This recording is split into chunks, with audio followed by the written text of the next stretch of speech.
3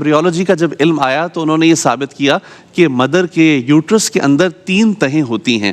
اس طریقے سے اور بھی بہت حقائق ہیں جو آہستہ آہستہ سامنے آ رہے ہیں اور آتے رہیں گے. قرآن مجید فرقان حمید پہ غور کیا جاتا رہے گا اور اس سے انسان اپنی آسانی کے لیے، سہولت کے لیے جو ہے دلائل اسے ملتے جائیں گے. لیکن ساتھ اس بات پر ضرور غور کرنا چاہیے کہ ہمیں قرآن مجید فرقان حمید کی آیات کے ساتھ سائنسی حقائق جو ان آیات سے ثابت ہوں اسے جوڑنا چاہیے، لیکن زبردستی قرآن کو اپنی مرضی کے مطابق مولڈ نہیں کرنا چاہیے. بالکل صحیح. جیسے کہ بگ بینگ تھیوری جو قرآن سے ثابت نہیں، اس کے ثبوت میں سورۃ الفلق کو پیش کرنا کہ اس کے اندر فلک کا ذکر ہے اور اس کا مطلب پھاڑنے والی یا اس طرح سے. تو اس طرح سے کوشش نہ کی جائے کہ وہ جو غلط نظریات ہیں انہیں قرآن مجید فرقان حمید کی آیات کو مولڈ کر کے ثابت کیا جائے. قرآن اللہ کی کتاب ہے اور یہ اللہ کا کلام ہے اور یہ قیامت تک کے لیے ہدایت کے لیے کافی ہے. کیا اچھی بات. قرآن کے ساتھ اپنے آپ کو مولڈ کر لیں، قرآن کے ساتھ اپنے آپ کو فلیکسیبل کر لیں، جیسے قرآن کہہ رہا ہے ویسے ہو جائیں. قرآن کو فلیکسیبل کرنے کی ضرورت نہیں، وہ تو آلریڈی اتنا فلیکسیبل ہے اور اتنا زیادہ شفاف ہے، اتنا آسانیاں آپ کو فراہم کرتا ہے. قرآن نے کہا نا غور کرو، غور کرے گا تو سائنٹیفک تعبیرات بھی ہوں گی، تشریحات بھی ہوں گی. مفتی صاحب قرآن کا ایک دعویٰ اور ہے، ایک قرآن دعویٰ کرتا ہے کہ اس میں ہر خشک و تر جو چیز ہے اس کا ذکر موجود ہے. تو اس دعوے کی تشریح کو آپ کیسے دیکھتے ہیں؟ دیکھیں قرآن کریم میں ہے کہ کل رطب ولا یابس الا فی کتاب مبین، کہ ہر تر اور خشک شے کوئی شے ایسی نہیں جس کا بیان قرآن کریم میں موجود نہ ہو. صحیح. اچھا قرآن کا موضوع جو ہے نا، اس کا موضوع ہدایت ہے. صحیح. ٹھیک ہے نا، یعنی یہ ہدایت کے لیے یعنی نازل ہوا ہے اور انسان کی ہدایت کے لیے نازل ہوا ہے. بالکل. کتاب ہدایت ہے، لیکن اس میں دیکھا جائے تو اللہ تبارک و تعالیٰ نے غور و فکر کی بار بار دعوت دی ہے. زمین و آسمان اور ان کے مابین چیزوں کو بیان فرمایا ہے، مختلف علوم کو بیان فرمایا ہے. تو یہ قرآن کی حقانیت ہے کہ جو بیان فرمایا. اب دیکھیں ذرا غور کریں کہ اس میں ہدایت بھی ہے، اس میں ترغیب اور ترہیب بھی ہے، اس میں وعد اور وعید بھی ہے، اس میں قصص بھی ہیں. اچھا اس میں پاسٹ یعنی ماضی میں جو امتیں گزری ان کے واقعات بھی ہیں اور اس میں رتی برابر بھی فرق نہیں ہے، بالکل سچے واقعات ہیں. اچھا پھر اس کے بعد آنے والے یعنی فیوچر کے جو ہونے والے واقعات ہیں جو ابھی ہوئے نہیں، قرآن کریم نے ان کو بھی بیان فرمایا. اور من وعن جو قرآن نے پیشگوئی فرمائی کسی اعتبار سے بھی وہ من وعن واقع ہو رہی ہے. اب میں کچھ مثالیں آپ کو دیتا ہوں. ایک مثال دی کہ اے محبوب جب یہ تحویل قبلہ کا معاملہ ہوگا تو یہ جو نا مشرکین، یہ یہود و نصارہ یہ اعتراض کریں گے، یہ بے وقوف اعتراض کریں گے کہ کس چیز نے پھیر دیا. ہونا یہ چاہیے تھا کہ جب تحویل قبلہ ہوا تو انہیں اعتراض نہیں کرنا چاہیے تھا، لیکن قرآن نے جب کہا تو انہوں نے مستقبل میں یہ اعتراض کرنا تھا اور کیا. سیقول السفہاء من الناس ما ولاہم عن قبلتہم التی کانوا علیہا، اور من وعن اعتراض کیا. اچھا پھر یہ فرمایا کہ یہ کہتے ہیں کہ ہم اللہ کے پیارے ہیں. اللہ کے پیارے ہیں تو موت کی تمنا کریں نا، لقاء الہی کی تمنا کریں. اللہ سے ملیں. قرآن کہتا ہے کہ وَلَن يَتَمَنَّوْهُ، یہ کبھی بھی تمنا نہیں کریں گے. تو کہ اٹھتا نا کہتا کہ مجھے لقاء الہی کی تمنا ہے، میں موت کی تمنا کرتا ہوں، لیکن آج تک کسی نے موت کی اس انداز میں تمنا نہیں کی کہ مر کر ہمیں اللہ تعالیٰ کی بارگاہ میں ملنا ہے اور اس کی بارگاہ میں حساب و کتاب دینا ہے. مسلمان تو تمنا کر سکتا ہے لیکن کوئی غیر مسلم تمنا نہیں کر سکتا.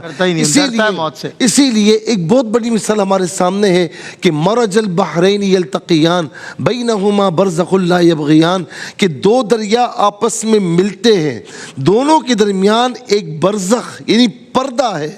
آپ یہ دیکھیں کہ کچھ عرصہ پہلے، یہ تو 1450 برس پہلے قرآن یہ بات کر رہا ہے نا، کچھ عرصہ پہلے یہ ہوا کہ کہتے ہیں کہ کوسٹیو نامی ایک سائنسدان نے اس کو دریافت کیا جبرال کے مقام پر کہ بھئی دو دریا ہیں اور ایک کھارا ہے ایک میٹھا ہے، دو سمندر ہے، ایک کھارا ایک میٹھا ہے، دونوں کے کلرز ڈیفرنٹ ہیں لیکن دونوں آپس میں مل نہیں رہے. کھارا میٹھے میں نہیں جا رہا، میٹھا کھارے میں نہیں جا رہا، اور دونوں اس طرح چلتے جا رہے ہیں. تو اس سے جب یہ علم ہوا کہ جو بات اتنی مشکل سے اس نے دریافت کی ہے تو قرآن تو 1400 برس پہلے یہ بتا چکا ہے، تو کہتے ہیں کہ وہ مسلمان ہو گیا۔ اس کے علاوہ کتنی مثالیں ہیں، قرآن نے جو کچھ کہا۔ حضرت مولا علی فرماتے ہیں، اچھا یہ آپ کے پاس ایک یہودی آیا، اس نے کہا کہ آپ کہتے ہیں قرآن میں سب کچھ ہے، تو مجھے بتائیں کہ میری داڑھی چھوٹی ہے، آپ کی داڑھی بڑی ہے، یہ قرآن میں کہاں ہے؟ تو فرمایا کہ والبلد الطیب یخرج نبات باذن ربی والذی خبث لا یخرج الا نکدا۔ فرمایا کہ جو اچھی زمین ہوتی ہے وہ سبزہ زیادہ اگاتی ہے، جو بنجر زمین ہوتی ہے وہ نہیں اگاتی یا بہت کم اگاتی۔ اسی لیے کہتے ہیں جمیع العلوم فی القرآن ولکن تقاصر عنہ افہام الرجال، کہ سارے علوم قرآن میں ہیں لیکن ہر کوئی اسے حاصل نہیں کر سکتا۔ جو جتنی مرتبہ حدیث پاک میں ہے کہ کوئی اس سے اکتائے گا نہیں، تو جتنی مرتبہ اس میں غوطے لگائے گا اتنا ہی علم کے موتی حاصل کرتا چلا جائے گا، نکال کے لائے گا۔ جب غوطہ لگائے گا اسے نیا موتی مل جائے گا، نئی شے، نیا علم، نیا فن اسے نصیب ہوگا۔ میں ایک سوال چھوڑے جا رہا ہوں، بریک پر جا رہا ہوں۔ بریک میں آپ ہمیں کالز کر سکتے ہیں، سوالات فقہی اور شرعی پوچھ سکتے ہیں، پھر سیگمنٹ ہوگا انشاءاللہ۔ اس کے بعد آپ کے مسائل اور ان کا حل کا مفتی محمد سہیل رضا امجدی صاحب دیں گے آپ کے براہ راست سوالات کے جوابات۔ تو آپ بریک میں بھی کالز کر سکتے ہیں، اگلے سیگمنٹ میں بھی۔ سوال مفتی حسن نوید نیازی صاحب کا میں چھوڑے جا رہا ہوں کہ قرآن کی کون کون سی پریڈکشنز، پیشن گوئیاں ہیں جو اب تک ثابت ہو چکی ہیں۔ ملتے ہیں آپ سے بریک کے بعد۔ ویلکم بیک ناظرین، خیر مقدم ایک مرتبہ پھر آپ کا بزم علماء مفتی محمد سہیل رضا امجدی صاحب، مفتی حسن نوید نیازی صاحب، ڈاکٹر عاطف اسلم راؤ صاحب حاضر خدمت ہیں الحمدللہ، اور آپ کی خدمت کے لیے یہ اکابر علماء صاحبان علم و دانش موجود ہیں۔ کالر ہمارے ساتھ ہیں، السلام علیکم۔ جی السلام علیکم۔ جی السلام علیکم۔ السلام علیکم۔ وعلیکم السلام۔ جی کیا سوال ہے آپ کا؟ دعا مانگنے کا طریقہ۔ اچھا چلیں انشاءاللہ بتائیں گے۔ میں پہلے جوابات لے لوں دونوں علماء سے جلدی سے، اس کے بعد پھر کالرز کی طرف بڑھیں گے۔ پہلے میں جوابات لے لوں۔ میں نے ایک سوال چھوڑا۔ جی، قرآن مجید فرقان حمید نے بہت سی ایسی پیشن گوئیاں فرمائیں جو درست ثابت ہو گئیں، اور باقی آگے بھی دنیا دیکھے گی جو قرآن نے فرمایا وہ حق ہے، وہ اٹل ہے۔ بالکل بے شک۔ ویسے بھی اللہ تبارک و تعالیٰ نے فرمایا الا یعلم من خلق، کیا وہ نہیں جانتا جس نے پیدا فرمایا، جس نے اس کائنات کو تخلیق فرمایا، سب سے بڑھ کر وہی اس کے بارے میں جانتا ہے، وہی اس کا کریٹر ہے اور وہی عالم ہے، ثانی ہے۔ تو مسلمانوں اور اہل کتاب کے مابین ایک انسیت تھی اہل کتاب ہونے کی وجہ سے، یعنی اس وقت جب اسلام آیا ہے، یعنی حضور جان عالم علیہ السلام نے جب اعلان نبوت فرمایا ہے تو اس وقت جو ہے وہ دو سپر پاورز تھیں، ایک جو ہے وہ روم اور دوسری جو ہے وہ ایران، پرشین اور جو ہے رومن امپائر۔ تو جو مجوسی فارسی تھے، یہ لوگ مجوسی تھے، آگ کی پوجا کرتے تھے، بت پرست، اور اس طرف جو ہے وہ قریش، چونکہ یہ لوگ بھی کفار مکہ بت پرست تھے، تو ان کے آپس میں ایک طرح کی انسیت تھی۔ اور رومی چونکہ اہل کتاب تھے، عیسائی تھے، تو اہل کتاب ہونے کے ناطے انبیاء کرام علیہ السلام کو مانتے تھے، تو اس مناسبت سے مسلمانوں کی ان کے ساتھ ایک انسیت تھی۔ جب ان کی آپس میں جنگ ہوئی تو جنگ ہوتی رہتی تھی، تو ایک مرتبہ ان کی جب آپس میں جنگ ہوئی تو رومی مغلوب آ گئے، ایرانیوں نے ان کا علاقہ فتح کر لیا، جس پہ کفار بڑے خوش ہوئے، اور انہوں نے کفار نے یہ کہا، تانا بھی دیا کہ دیکھو ہم بھی امی ہیں وہ بھی امی ہیں، تو اس لیے وہ جیت گئے، تو ہم بھی ایسے ہی جو ہے وہ تمہیں بھگا دیں گے، مار دیں گے جیسے انہوں نے رومیوں کے ساتھ کیا، اور رومی بھی اہل کتاب ہیں، تم بھی اہل کتاب ہو، تمہارے ساتھ ہم بھی وہی سلوک کریں گے جو انہوں نے تمہارے ساتھ کیا، جو انہوں نے ایرانیوں نے رومیوں کے ساتھ کیا، ہم وہی سلوک تمہارے ساتھ کریں گے۔ اب جب یہ بات ہوئی اور مسلمان رنجیدہ بھی ہوئے، اس بات سے ملول ہوئے، غمگین ہوئے، تو سورۃ الروم میں اللہ تبارک و تعالیٰ نے ارشاد فرمایا الف لام میم غلبت الروم فی ادنى الارض وهم من بعد غلبهم سيغلبون فی بضع سنین۔ اللہ نے فرمایا رومی مغلوب ہو گئے قریب کی زمین میں، لیکن وہ اپنے مغلوب ہونے کے بعد ان قریب غالب آئیں گے فی بضع سنین، چند سال کے اندر اندر۔ جب یہ اللہ تبارک و تعالیٰ نے اعلان فرمایا قرآن مجید فرقان حمید کے اندر، وَلِلَّهِ الْأَمْرُ مِنْ قَبْلَ، اللہ ہی کا امر ہے پہلے بھی اور بعد میں بھی، اور آگے وَيَوْمَئِذٍ يَفْرَحُ الْمُؤْمِنُونَ بِنَصْرِ اللَّهِ، اور مسلمان اس دن خوش ہوں گے اللہ کی مدد سے۔ تو یہ جب آیات نازل ہوئی تو سیدنا صدیق اکبر رضی اللہ تعالی عنہ کی شرط لگ گئی ابی بن خلف کے ساتھ۔ آپ نے اس کو آیات جب سنائی، کہا اللہ کی طرف سے وہی آئی ہے، رسول اللہ نے بیان کیا ہے صلی اللہ علیہ وسلم، تم دیکھنا رومی جو ہے وہ غالب آ جائیں گے بھی، تو وہ نہیں مانا، کیونکہ ظاہری حالات ایسے تھے، جو سرکمسٹانسز تھے وہ رومیوں کے حق میں نہیں تھے،